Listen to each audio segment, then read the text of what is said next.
access the Podcast of Asteroid X.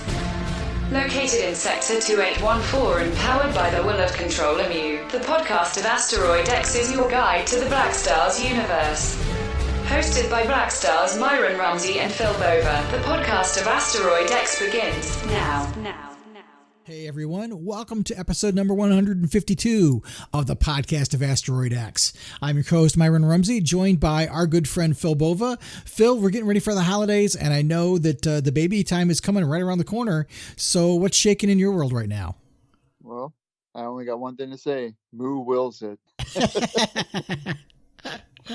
Not much, man. Just, school this time of the year starts to gear down towards finals and everything, and then we prep up for our winter break. I mean, quite honestly, I'm not going to be there that much in the coming couple months. I mean, I'll have 2 weeks off for Christmas, and then we go back, and then I'll be honest with you, it's going to be go time soon. Baby's going to be born, then I'll be off 2 more weeks, and then up to 6, maybe 8 weeks. You're going to be a part-timer. Yeah. So it's going to be an interesting Christmas and interesting New Year's. Pretty much New Year's is going to hit, and then we're just going to be like, okay, now we're just going to wait for baby to get here. And I know you've been hard at work getting the baby's nursery ready. Any Blackstar stuff going in the nursery? No Blackstar stuff. I might do a Controller Moo in there somewhere because Moo wills it. That's right. That's right. I like Controller Moo, but I might sneak a little picture of him in there somewhere so he's looking over the baby. maybe a little stuffed Moo figure, something cute. I do have a picture of him up at my work. He's hanging on my around my computer at my work. Just his head too. That's cool. Well, we've got a lot to talk about in this episode. We've got issue number 2 of Blackstars, and a lot going on with Moo in that one. Yeah, this is a good issue, and it was a really good narrative issue. It told a lot of backstories, and it told a lot of stuff that you kind of it was in the background. You questioned a lot. You didn't know what was going on, but then there was a lot of motive behind it now with the storytelling. Yeah, and this really was a lot about Bezelbeth in this particular issue. And then there's a couple of odd things that we'll talk about here shortly. But why don't we take a quick pause, and we're going to jump right into it. What do you think? All right, excellent.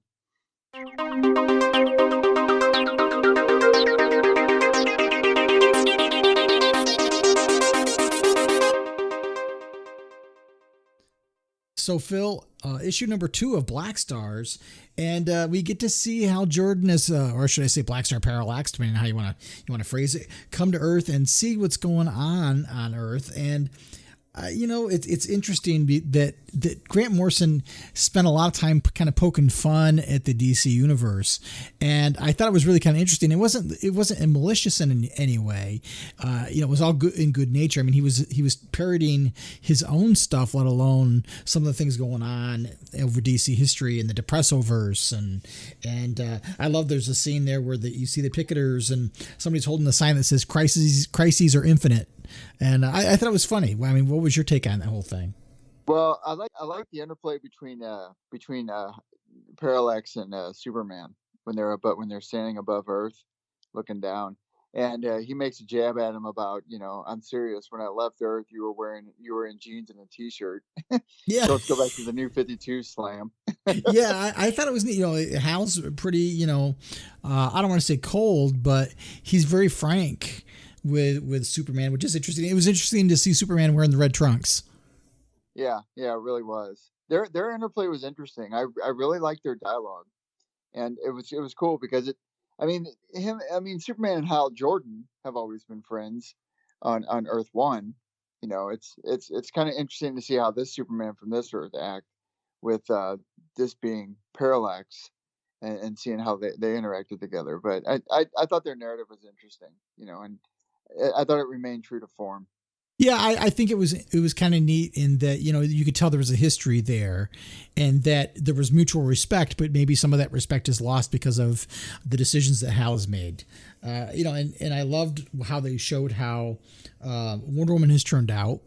in this world, because Earth is kind of it's just not a great place right now. And I thought it was funny when, this is kind of a little bit of a flashback the way they did it, but when Hal is talking to Beelzebeth, and she talks about Earth being kind of a place for whiny victims, which I I thought was kind of interesting. Yeah, and then that page before it was that page before it the one with the Batman who laughs? I would assume that's who that is.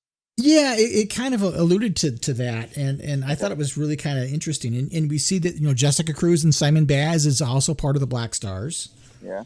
They were there with Hal, and there's kind of a neat little piece of foreshadowing, because it looks like John Kent, Superman's son, wants to leave Earth because he thinks the Controller Mu has the right idea, and Superman's going to have none of it, and he inserts himself in the way. But you see, when Hal and Superman first arrive back down on Earth in the middle of this protest, that John is kind of giving Damian a basically an embrace, saying, goodbye, dude. So yeah. It's interesting. It was really kind of neat. Yeah, it was really. I don't know. I like his different play on the story, and I like his the names of some of the things he uses, like the Wonder Woman. The Nation of the Humanitors. Yeah. Just that little change just kind of makes it unique in its own right. Yep, and we kind of see the fallout of Mongol, and the issue takes a lot of its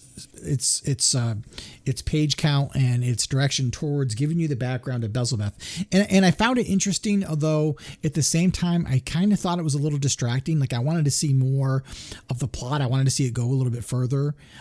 I mean, like I said, don't get me wrong, I enjoyed the Beelzebeth backstory, but I don't think I needed quite so much detail. Yeah, I thought they could have split it up over a couple of different issues. Some of this storytelling they could have done in earlier issues when she showed up, but it kind of felt like he crammed it all in here, and it kind of used up a lot of page space on it. And it's funny because when you really go back, I was just looking at the page count. It really isn't that many pages, but it certainly felt that way when I read it.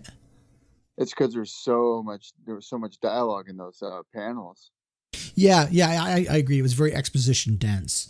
I did like the continued playoff of vampire culture, and when you see the wedding between Vorlok and Beelzebeth, Vlad Tepes is the guy doing the officiating, even though you don't see his face. That's clearly Vlad Tepes, and he makes reference to Yorga, which is also from a movie. He makes reference to Carmilla, which is a famous female vampire. He makes reference to who's the third one? Martin. Nosferatu. Yep, but there's also makes mention of Martin, and Martin was a vampire movie made by George Romero of Night of the Living Dead fame. Interesting. And there's a repeat of some of the vampire characters from What We Do in the Shadows, and you can see you can see the character Vampire Lestat. You can see the Christopher. Yep, you can see the Christopher Lee Dracula in there. What looks like it might be Lily Munster is on the right hand side there. So it's neat that he ties those things in. I get kind of, I don't want to say giddy, but I always love it when writers do that kind of stuff, and writers and artists do that, because it just, it's just kind of a neat thing. And whether you don't notice it or not, it doesn't take away from the story if you didn't see it. But if you see it, it's just kind of a neat little piece of flair. Well, it's just, it's just like that unnamed face in a crowd. It almost like that. I remember back when the Superman wedding album came out.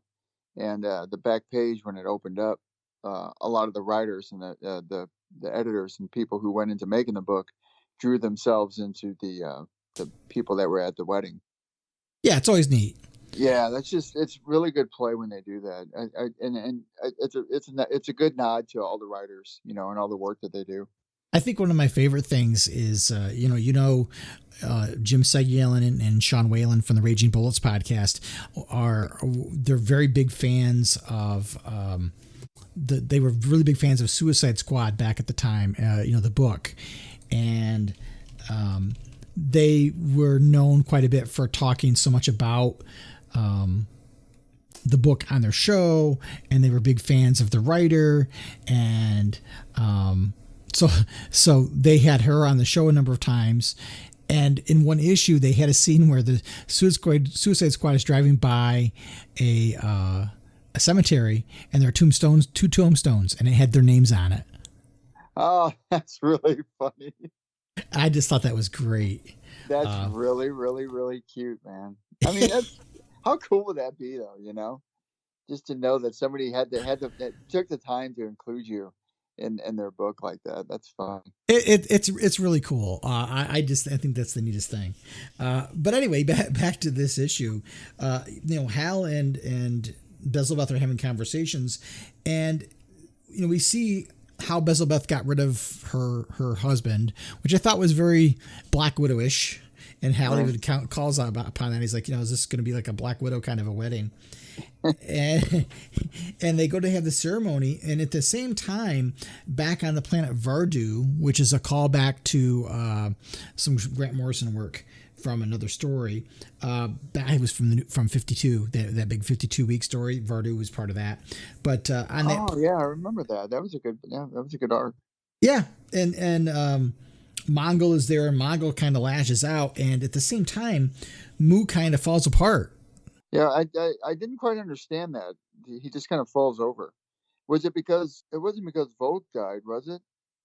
Well, I don't know. It was hard to say. Bezelbeth talks about the stress of trying to create so many duplicates of Mu, because you remember when Mu was blown up several issues ago, that he came back, and he came back because they were saying that they had different clones of him or different versions of him being kept alive, so that if something happened to one, another would take his place. But it looks like in this situation, that's not going to happen. Yeah. And then it gets really weird, because she pulls out this weird looking green ring. Yeah, I've never seen that before. I wonder what that's from. Well, and then Hal talks about, he says, the last fragment of the other world, the Green Lantern. I'm like, what kind of weird, wacky stuff is Morrison doing? Yeah, no kidding. I wonder I remember it's going to be some kind of spinoff after this arc is finished. It could be. It was interesting. It talked about something about Hal wishing on the Miracle Machine, which you see in that same, this page or so before that. They call it the Judge Genesis box, which I thought was neat. But, yeah. I don't know what that's all about. I don't know if we're going to get some kind of a weird what if kind of a story or what. Well, if you go to that panel, that top right in that bubble, it looks like some kind of like green looking lantern in there, isn't it? Let me take a. Yeah, you're right. There's kind of a weird looking green looking lantern thing. I wonder what that's all about. I can't tell what's in the other things. I'm gonna have to do some research to find out if that's ever been something that's been part of comics before, because that's kind of neat. The idea of somebody having a ring that could do all that kind of stuff. Yeah, that'd be cool. I like the ring too. That's a cool looking ring. Yeah, it's a neat looking design. And then Superman shows up. And so it looks like Hal was, I think Hal doesn't necessarily trust Bezelbeth. And so he's got Jonathan Kent on board their ship, and Superman has got them surrounded. So it's going to be, this next issue is going to be kind of neat. Interesting. Yeah, it's going to be packed. I like how Parallax's costume at the end. I like his outfit. It's cool. Yeah, it is neat. I've always liked the Black Star outfit, but this kind of the re-envisioning of it is really neat. Yeah. I don't know what's going to happen with the Superman thing. I don't know whether this is going to be the Blackstars versus the Justice League, or if it's just going to be Superman. But I mean, Superman says we have you surrounded, so I'm assuming it's the entire metahuman population of Earth. You would think. So that means Wonder Woman might be in there too. Well, didn't that third issue, the cover art, show some other members of the Justice League on there? Yeah, you're right. So I think there's definitely going to be a big throwdown. The three things that had me most interested in this is, you remember during Final Crisis, Superman used the Miracle Machine. If this is a variation of the Miracle Machine, because they could refer to it as the Miracle Machine, will Superman use it, or will Hal use it? And what is this alien-looking ring going to play into it? Yeah, that's I like Bezelbeth's story, her traumatized story. Though I'm curious, now she's new from this whole entire series, right? She's never been in any kind of stories before prior to Blackstars or anything, right? I don't believe so. I mean, her father was a Star Killer, and he was a regular character villain of the Justice League. Yeah, I wonder because they mentioned that an event called Final Night here, and if I remember, Final Night was the one where the sun got eaten and it went out, or it all got extinguished and it went out. Yeah, and then Superman stopped it. There was quite a bit of a tussle over it. It was a big event. Right. Okay, I liked her. I liked her story. I mean, it did feel like it was convoluted, or it used up a lot of space, like I said earlier. But I like knowing more about what her motive was. Well, yeah, and it makes me wonder: did she move out of the way? Was this intentional? Because she makes it sound like it was, too much power. But it reminds me very much of how she got rid of her husband, in that, he was packed in a coffin, and I love the Renfields, which I think is a neat ode to the vampire lore, and. They basically pack him and send him off to a star, which is about to supernova. And as he evolves into a sun eater, he basically is given too much power, too much energy, and he dies in the explosion. And so then you see a couple pages later, you see kind of the same thing kind of happen to Mu. Is her taking Mongol, was that intentionally done to sabotage Mu's plans? And did that bring Mu's downfall so that she could then take over? Oh, that's a good theory. Yeah, that's a good theory. I hope Controller Mu's still alive, though. You think he's still alive? I don't know. I could see it happening. I wonder if maybe he's got a way to double cross her, if that's the case. But what I thought was interesting was that there was more than one Mu there, and they both fell over. Oh, yeah, that's true. So I don't know exactly what's going on there. She basically tries to underplay it and says that Mu's ascended. The Master has taken a very literal vow of non-being.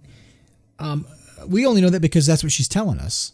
And is she a reliable narrator? I don't know. Yeah, I'm not sure either. It's kind of funny because Parallax, the whole time Parallax is talking to her, at the same time, he almost sounds like he's kind of a little condescending at the same time. Like he's kind of like doesn't believe her, but he's kind of paying attention to what she's saying, but he's questioning her authority and stuff. Well, and when she shows him the ring, he seems to recognize it, and he says there was another world before this. Which is kind of curious. I wonder what it could be alluding to. Yeah, I don't know. So I don't know whether I don't think he trusts her, because I think he believes, whether he's right or not, he believes that something has happened. And whether that's changing how he deals with her and how he interacts with her, I don't know. But I certainly wouldn't trust her after that tale that she tells him about how she basically murdered her own husband. Yeah, no kidding. I think she'd be the last person I'd want to walk down the aisle with, You think? I like her tattoos. She's a cool villain. Oh, I love the visual design, and I think that Zermanico, I hope I pronounced that name right, I think he does a nice job. I love the artwork overall. There are some spots where, like, you can tell when he drew the artwork for her background story, it's very dense and rich. It reminds me a lot of Liam Sharp. But then when you get to some of the other stuff, the backgrounds are kind of plain and flat. So I don't know whether he can't keep the pace at the level of detail that we're used to seeing from other artists or not. But there's an awful lot of panels that have very little background in them. When you get to some of this other stuff, I think when it's important, like the last page when Hal is standing there with John Kent, you get to pages like that where it's really important to have a strong visual presence. It's there, but on other panels, not so much. Yeah, I agree. I agree. Like I said, I enjoyed it. I don't think I enjoyed it as much as I did the first issue. But this next one could be a barn burner, though, Yeah, and this is the last one of this miniseries, and then supposedly there's going to be another Blackstars ongoing book. That would be cool. I hope Controller Mu's going to be a part of it. I don't know. I've taken a liking to that character. Yeah, it'll be interesting to see what they do. I like you said, I think he's a neat character. It's both he and Bezelbeth and the Blackstars are really interesting. I've always loved the Blackstars, and I think this is really kind of neat. Yep, I agree. When's the next one come out? The next one comes out in January. I hope we continue to get the Blackstars. We don't get any watered down version, and they don't call them like Dark Stars. No, I mean, I completely agree. But anyway, great book. So let's take a pause, and we'll come back, and we've got some Blackstars news and stuff to talk about. All right, sounds great. To tell you the story of Green Lantern is to tell you the story of the birth of a universe. The origins of DC as a whole. It's a magic emerald meteor from space in the 1940s. It's the establishment of the JSA. It's the birth of the Silver Age. It's the introduction of a universal police force. It's the formation of the JLA. It's the emergence of the multiverse. It's a crisis in both space and time. It's an emerald dawn. And it's an emerald twilight. It's the brightest day. And the blackest night. And the Lantern cast covers all of this and everything in between. We're Green Lantern's greatest advocates and fiercest critics. We've been fans for years, and it's the reason we're self-proclaimed Lanternologists. So find us on iTunes and Stitcher and give us a listen, because the history of Green Lantern really is the history of the DC Universe, and we've got the interviews, commentaries, reviews, and more to back it up. Okay, Phil. We're going to break character. You and I promised we were going to not talk about Green Lantern like we knew anything about it and try to have some meta fun with the whole Blackstars thing and that Green Lanterns never having existed. And I don't know whether people have really noticed it or not, which troubles me a little bit. But over on the website, I've changed the logo to be the blog of Asteroid X with the Blackstars logo and so on. And I've changed my profile picture on Twitter and so on. And we did this whole thing in the last episode where we had reality morph around us. And, we've even, I don't know whether you had a chance to hear it, Phil, but we even did a new theme. I came up with a new theme that makes it look like we've been the podcast of Asteroid X since the beginning, which is a great deal of fun, I think. It is. And we've had a good time doing it too. And we're going to continue to do it. Yeah, for one more month at least. But I really haven't gotten any feedback. I had one person mention it on Twitter, but nobody else has. So I don't know whether we're being too cute and meta for people or whether they've noticed it and just don't think it's worth commenting on. But at any rate, we're going to keep up the charade for one more month. But we couldn't not talk about a whole bunch of stuff that's going on in the world around us that's Green Lantern related. I can't ignore that. So you and I talked off mic, we're gonna break character because we got stuff to talk about. Yeah, we got to get to the real deal. Well, and it's interesting. I was sitting here earlier as I was putting together the agenda for the episode, and I was thinking, I don't think we've had this much to talk about since the days of Blackest Night and the movie, because there's a lot of stuff going on right now, which is exciting in a way, especially when we're in a world where there really is only one regular Green Lantern comic book month at this point. Yeah. Yeah, but they're utilizing every other aspect of the medium. Yeah, exactly. So let me start out with a couple of things that are more related to us as a website and podcast, and that's it. That I did the annual Larfleeze list, which is my Green Lantern shopping list for people with recommendations for gifts, and I do that for fans to be able to give to their significant others and say, hey, here's some things I'd like. That list is out there still. If you buy anything off the list using the links, just as a full disclaimer, they're set up to links that do give me a little bit of a financial kickback. And I do that not because I'm trying to sell people stuff or that I'm trying to push certain items. I basically have certain accounts like on Amazon and Entertainment Earth. And in those two circumstances, if I've mentioned something that's on those two sites, I use codes that do give me a little bit of a financial remuneration. And that helps me offset the monthly cost of the podcast and the annual cost of the hosting of the website. So I'm not using it to make money for myself personally. I'm using it to try to decrease the amount of money that I'm spending out of my own pocket. So that, and then the other thing is that, we did this contest for our 150th episode and 10-year anniversary. And I just want to let people know we got 87 entries out of that contest. We drew the 15 winners. They were notified here within the last few weeks. A couple of people I had to chase down because they didn't respond to the email, but fortunately they did respond. And so they're not going to miss out on their prizes. And I'm in the process right now of packing them up and shipping them out. It's going to take me a little bit of time. I bought some shipping envelopes that were the wrong size. So I've had to go back to the drawing board there, and that kind of put a little bit of a delay in that. And I was really sick for a couple weeks ago. And so between both of those items, it's kind of put me a little bit behind, but my intent is to make sure people get all their items to get their prints by Christmas. That's my plan. I think my buddy Brian that listens to our podcast, he used to be a next door neighbor of mine. He's a good friend. We hang out all the time. I think he won one. Oh, really? Let me take a look at the list. It was interesting. There were 3 people from Illinois, and there were 3 people from California, and 3 people from New York. Oh, that's really cool. Out of the 15, so those 3 states kind of dominated the competition. Let me see. You said that, what was his first name? Brian. Brian. Oh yeah. He lives in Illinois. Yes. Yep. He was one of the people who won.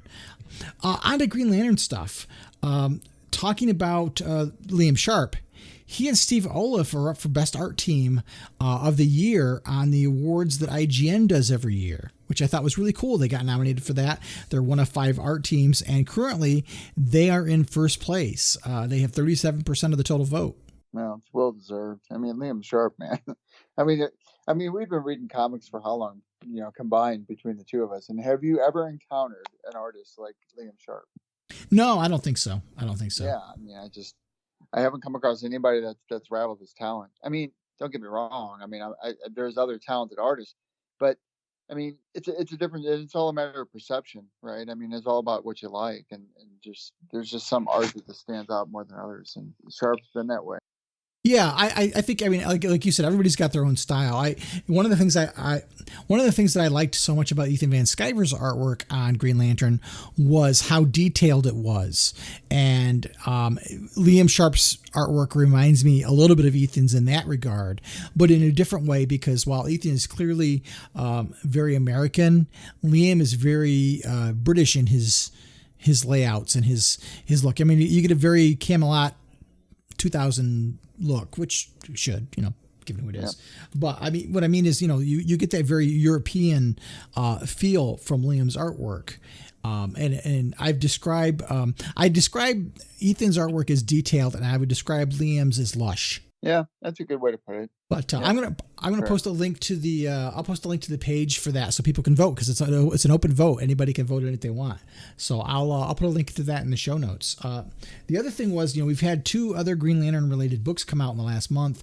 One was Dark Multiverse, Blackest Night, Tales from the Dark Multiverse. And I know you and I were talking before we recorded that you hadn't read it yet. I did read it, and just maybe if I gave a 2-minute quick review of it, one of the things I had a problem with was the basic premise, in that this is kind of DC's What If, and one thing changes. So it reminds me a little bit of, did you read, Phil, did you read JLA The Nail? Yeah, I sure did. So it reminds me of that, where one thing changes and you see the domino effect of it. And in this situation, what Team Seeley tries to tell us is that when Sinestro got the White Lantern power, he willingly shared it with everyone so that they could defeat Necron. So he shared it with Hal, and then Hal used it to help defeat Necron. And that's not what happened. What happened was that Sinestro wasn't going to share that power. He was like, this is my destiny. And then he failed at it. And then Hal picked it up and gave it to the rest of the Justice League, and they together defeated Necron. So the concession that's made, the story point that is supposed to be the hinge point of the story, isn't accurate to begin with. But if you can look past that, it's an interesting tale. What they do with Sinestro is that he's half Black Lantern, half White Lantern, and that he's stuck in limbo between, and they call him the Limbo Lantern. He's stuck between the two. He really can't die, but he can't live again either. And the story involves a lot of, the major characters are Sinestro, Mr. Miracle, Dove, and Lobo. So for those people looking for a Green Lantern story, you're really not going to get it. From that perspective. Yeah, you're going to get the greater Green Lantern logo, mythos at large in terms of the Blackest Night stuff, but it's carrying the story are those characters. You don't see really too many Green Lantern moments or Green Lantern characters in it. I mean, yeah, there's certain moments with Hal and Sornik Natu and so on, but the use of Darkseid is interesting, and what they do with Dove is kind of interesting, and how they in the end come out with a really, we just talked a little bit about the Depresso-verse, and this is very much that. It's not a good ending really necessarily for anybody. Our universe is left in a state where the good guys aren't going to win. And again, that's the purpose of the Dark Multiverse. But so you have to know that going in. But if you're thinking it's going to be a lighter story, it's certainly not. And you shouldn't go into that with that expectation. Cool. So Yeah, I didn't get a chance to read it yet. I mean, I might read it. I got some time. I need to fit it in anyway. it's not a bad book, but it's a $6 book at the same time. Sure. So, I wouldn't say don't buy it, but I would say make sure you check your expectations at the door before you open the cover. And the other book that neither one of us has read is Far Sector. Yeah, no, I'm a little ashamed that I haven't read that yet, but I don't know. I might wait for issue number 2 to come out and just do a back-to-back reading of it. That way, I can give it a good fair shot. I think my friend Brian read it. He said it was pretty good. He also told me that the Green Lanterns they're used heavy over there in Batman universe. Yeah, there was a story that Brian Michael Bendis did, and the Batman universe is based on the Walmart comics that they did there for a while that were Walmart exclusives. And they did a story where Hal and Batman were time traveling, and there was a story with them and Jonah Hex. And I didn't keep up with it because my Walmart, I was having a hard time finding them, and I haven't gone back to pick up Batman universe. I might read it in trade. But yeah, there was a whole story with, like I said, Hal and Batman being trapped in time, and they were trying to find the White Lantern ring, I think, and I think Batman gets it at some point. Gotcha. But yeah, I haven't read it too much myself yet. And in terms of Far Sector, I'm really on the fence, mainly from the whole point of its creation and the fact that I would rather have seen this story told with one of any number of other alien Green Lantern characters rather than making yet another Earth Lantern. And I know that's a sore point for me. I just think we've got too many and now we're adding another one. So the basic premise for me makes me not want to read it. But at the same time, it's a Green Lantern book and I want to give it a shot because maybe I will like it. I did talk to my local comic shop, let me flip through it. I thought the first issue was a little narrative dense, but I mean, compared to Grant Morrison, it's not that much different really when you get down to it. I don't know. I haven't decided if I'm going to read it or not. Maybe I'll pick it up later. It's like you got 3,200 lanterns and you can't pick one of those to do this with. Right. Right. Exactly. I mean, it's like, okay. I mean, one of those lanterns could be in the Far Sector. I mean, just saying. Right. Or of all the reason supposedly why she was chosen is because they're dealing with the planet of people that have suppressed their emotions or either don't have emotions. I'm not sure which. And so they needed an expert on emotions. So of course they came to Earth. Why not assign Simon Baz to that story? or Guy Gardner or Jon Stewart or Kyle Rayner. They all need something to do. Yeah, that's true. Why another new one? But anyway, I don't want to get in the trenches with that. But I'm not reading it. I don't know if I will. I may pick it up in trade later. What I can do is because I plan on reading it, and so what I can do is I can read it, and if there's any relevant information in there that I think ties in to the Green Lantern universe, I'll bring it up. So one of the things that's really interesting is that Green Lantern Earth 1 that was nominated for an Eisner Award is set for a sequel to be released on June 9th. And the interesting thing is that DC hasn't even announced it yet. Well, I was reading up about it. So Gabriel Hardman and I think it's Corinna, I forgot her last name. Bechko. Yeah. So apparently this one's going to have Jon Stewart in it, from what I understand. Yes. Yep. He's going to be in it. He's going to be wielding, though, a different color ring. I heard the yellow. Yep. But what's interesting is that the book showed up on Amazon. And Amazon they take their cues not from necessarily DC Comics, but they take their cues from publishing websites. And there's a publishing website out there that had the book listed. It had a June 9th date. It even had 5 pages of artwork, which you can see in the blog of OA. There's 5 pages, no lettering in it, obviously no word balloons, but you can kind of tell what's going on a little bit. It's definitely an action sequence with Hal in space. The 5 pages look great. If you love the artwork in the first one, you're going to love it in this one because it's the same team. But it looks like it's going to be really cool. It's one of 2 books that have leaked out this way. One is that, and another is a Green Lantern 80th year anniversary collection book that's set for next year. Because next year is the 80-year anniversary of Green Lantern. Like the 75-year book, it will obviously be similar to that. It actually has less pages than the 75 anniversary book, and I can't imagine you're not going to have some duplicate stories, because I don't think you're going to have a book containing the greatest stories of the last 80 years and not have Alan Scott, Hal Jordan, Guy Gardner, Kyle Rayner's origins. You're not going to have any of their origin issues in that book, even though you've already just done it in the other book. So we'll see. But it's interesting. But Green Lantern Earth 1 Volume 2, even they haven't commented on it. On social media, they've been saying, Gabriel Hardiman and Kareen Bechko have been saying, we've got to work on this book that I can't talk about kind of comments, because DC Comics hasn't announced it, even though it's now no longer really news. So I wonder why they haven't yet. I guess because they haven't really solidified a publishing date for it. Well, according to the publishing catalog that Amazon picked up on the date that they had for our publishing date, it's June 9th. So I don't know whether because it's so far out, they're not announcing it and they don't realize that the publishing sites have already got it out there. I don't know. But that's really funny. I'm excited to see it, because apparently they're protecting The Last Guardian, and Jon Stewart has a yellow ring in it. I'm excited for it. I really liked Earth 1 Volume 1.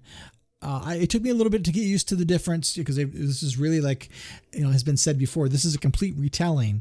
So this is, if Green Lantern was being created in the 21st century, what might you do with it, kind of thing.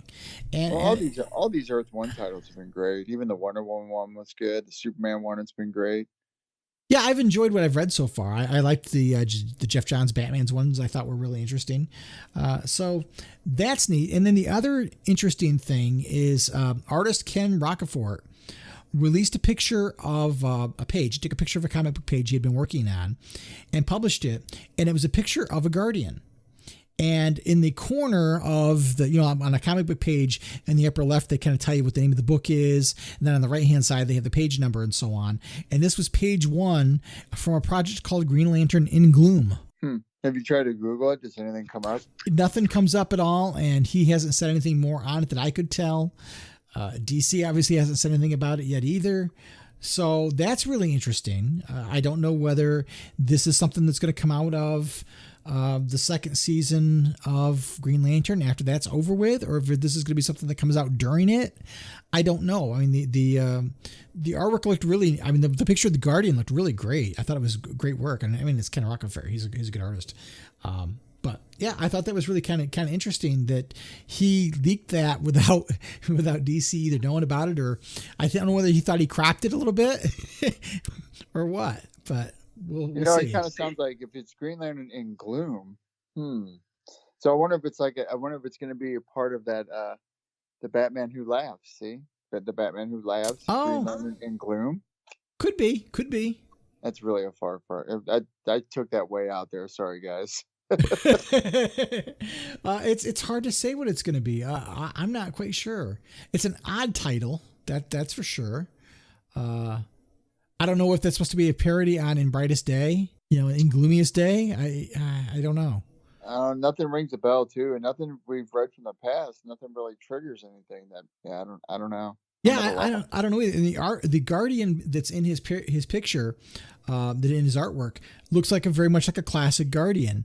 But one of the things they're saying about season 2 of the Green Lantern book is that Hal's off looking for some new young Guardians. So I don't know. I don't know where this fits in the big picture. Time will tell. I'm keeping my eyes peeled for the next solicitations to see what's going on there. Cool. Other news, Alan Scott getting a Funko Pop. That's awesome.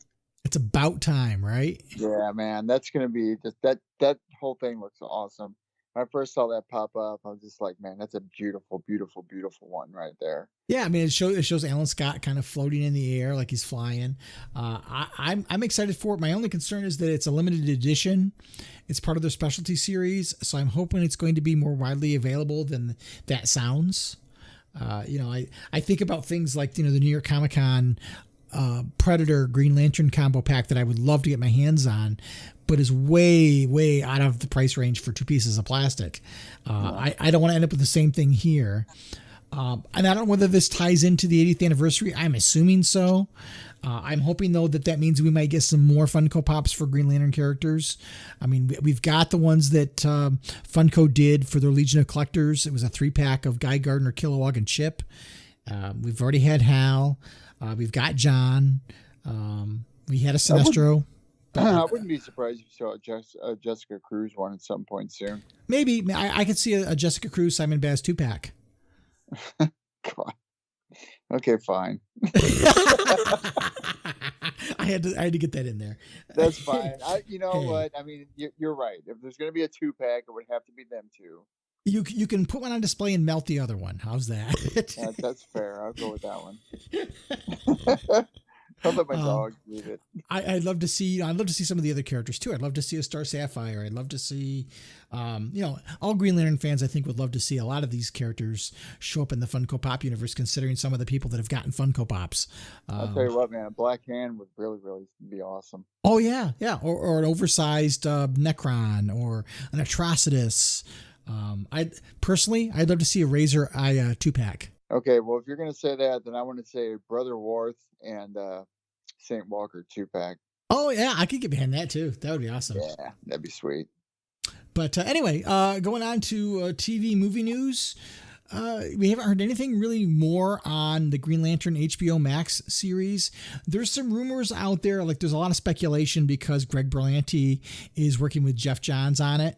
And that's a report from Variety, so that's a factual statement. That Jeff Johns is working with Greg Berlanti on it. And so people are saying, well, it's going to be part of the Arrowverse and it's going to be Jon Stewart because, they're going to be teasing in apparently in Crisis on Infinite Earths. There may be a Jon Stewart, John Diggle reference. We might actually see Green Lantern in the Arrowverse. And maybe that's the kind of the backdoor pilot for the HBO Max series. Again, that's fan rampant speculation. There are no facts behind any of them. The only facts we know is that Greg Berlanti is working with Jeff Johns on it. And that also ties in with the same Variety report that talked about Green Lantern Corps being still being a priority for Warner Brothers, and that supposedly Jeff Johns is turning in a script at the end of the year. And that, according to Variety, that script may be presented to J.J. Abrams to produce, but also the fact that he's working with Greg Berlanti, that maybe Greg Berlanti will be involved in it.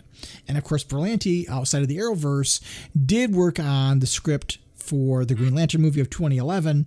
His name stayed on the writing credits, even though that script that he wrote with Guggenheim was changed dramatically between their version of the script and what got filmed. So that's some of the stuff going on in terms of Green Lantern and other media. And then one thing that was kind of exciting was I know the people that are behind the Snyder Cut movement has been very divisive amongst fandom. But at the same time, they've gotten some big corporate backing between, it was Subway and a couple of other chains. I can't remember what the other two chains were. They were kind of getting behind it. And something interesting that I wasn't aware of, but it's gained momentum, and people have been talking to an actor named Sam Benjamin, and he said that he had done a 20-minute story arc, and he was playing a military character in some scenes between a hero and a villain. And somebody asked him, was it Green Lantern? And he responded with a green heart. Really? Yes. So, Snyder himself came out on Twitter not too long ago and showed pictures of the film reels of the Snyder Cut, saying, "Hey, I remember seeing that." They said it didn't exist? Kind of a thing. And you wonder if in this cut, which was I think close to 3.5 hours long, if in there is the Sam Benjamin footage as a Hal Jordan, because that's the rumor, is that he was going to be Hal. And again, it's rumor. Don't take what I'm saying and make a headline out of it or on a website or something, because just because I'm repeating it doesn't make it true. Sharing. Here's my question though, to overlay all of it. Mm-hmm. I mean, I guess maybe you got some kind of contractual obligation to where maybe you can't talk about it or something like that. Maybe there's some kind of something in your contract says you can't mention anything of the fact. But I'm just kind of wondering. So, I mean, Jason Momoa has come out and definitively said that this thing exists. I mean, and there's been a couple other actors from that movie have come out and said that this other cut exists. At what point do you, as a production company, when you're DC and when you're WB, do you say, we don't ever really listen to our fans. We don't pay attention to them. We just kind of do what we want. And that's only in terms of. They call the shots. They don't allow for a lot of creative freedom when it comes to this. That's why Wonder Woman did so well, because Patty Jenkins was allowed creative freedom, and Aquaman was the same way. But at one point, don't you just say, why don't we just release it? You know, I mean, come on, put it on a platform and release it at one point. Well, you had not too long ago, you had pretty much every actor that worked in the movie other than Henry Cavill come out and say, release the Snyder Cut. You even had, right. And they had a big billboard at one point. I think it was during New York Comic Con. And what was the other guy that came out and said something about it? He wasn't even a DC actor. He was a Marvel actor. David Bautista. Yeah. He from Guardians of the Galaxy. He came out and said the same thing. I mean, but then you, on the other hand, you had what was his name? What's his name? I know the guy's name. The guy who did the music in it. Geez, it's driving me nuts now. But anyway, the guy who did the musical score, he came out and said, well, I don't know how there could be such a thing that because he didn't finish it, kind of thing. Danny Elfman was the guy that did the music in it, did the score. Well, I would assume a lot of scenes in this footage are probably shot without music in it. You know, it's right. I mean, unfinished. I don't profess to be an expert, but my understanding is the music isn't really done till the end, and maybe he didn't see all the footage that was being worked on because of what happened during the making of the movie. But does Warner Brothers do it? I mean, the big speculation, the big rumors that people have right now, and again, no facts behind it, is that the Snyder Cut will be on HBO Max because there's enough strong DC presence for the launch of the channel that would be one of the things that might entice people to buy the service. Okay, so. And this brings up another question then. So they're going to pull it. So let's say they pull that cord. Okay. Let's say, okay, we're going to get some DC fans. We're going to go to HBO Max. We're going to launch this. We're going to really, really give it to them and stuff like that. What the hell happened to their DC streaming platform? You know, I mean, is that just one of those things now that's just kind of fallen by the wayside just because Titans is on it and Doom Patrol? Yeah, I don't know what the plans are there. You almost feel like it would roll into HBO Max at some point, and maybe it would lose some of the original content like DC Daily, which wouldn't break my heart because I don't think it's particularly as good as what I was hoping it was going to be. But you might lose some of that stuff, but the rest of the content could certainly be over in HBO Max. Maybe not the comics, which would be a loss, but not it's not the worst thing in the world. Right. But I don't know. It doesn't make a lot of sense why they would choose HBO Max when they have their own streaming platform that they were trying to roll out. Right. It seems like a lot of wasted money, you know. I mean, let's take it a contract, but I mean, HBO is owned by Time Warner, so. I think the sale of AT&T to AT&T and the decision making that overlapped the plans to roll out DC Universe, and now I think they're trying to figure out what they're going to do. Now I bought DC Universe day one and did it for a year, and I got a thing saying my thing's going to renew in about a week's time, but that rather than charge me the full price for a year, I'm going to get a specially reduced price. Yeah, so they might be weaning people off of it if they go towards HBO Max. Right. Yeah, I don't know. We'll see. Yeah. Exactly. So anyway, there's a lot of stuff going on right now in the Green Lantern universe. So we had to break character, but we'll jump back into character for the next one. We will. Absolutely, we will. But all right. So, my friend, I don't know if we're going to get a chance to record between now and the end of the year with the holidays coming. So I want to make sure to wish everybody out there listening Merry Christmas, Happy Hanukkah, whatever holiday you might celebrate. Please have a great, wonderful holiday season. And you too, my friend. I thank you for a good year of being a part of the show. Yeah, man, it's been great. And, and I'll double down what you said, I mean, happy holidays to everyone. Everyone be safe, and hang out with your loved ones. We'll have some big news next month when the baby's born. So I'll be giving some announcements to that effect at some point in January. So look for that coming. We'll record while the mother's in labor. How would that be? I mean, screaming in the background. It would be interesting if the baby was born when the next Blackstars came out. Yeah, there we go. Yeah, I might have to do some name changing then. Controller Moo rings a bell. Yeah, or Bezelbeth. Bezelbeth, that might be a good name, That's That's a good name. I like it. I don't know as if the woman of your life will go with that one. I'm gonna go with no, but.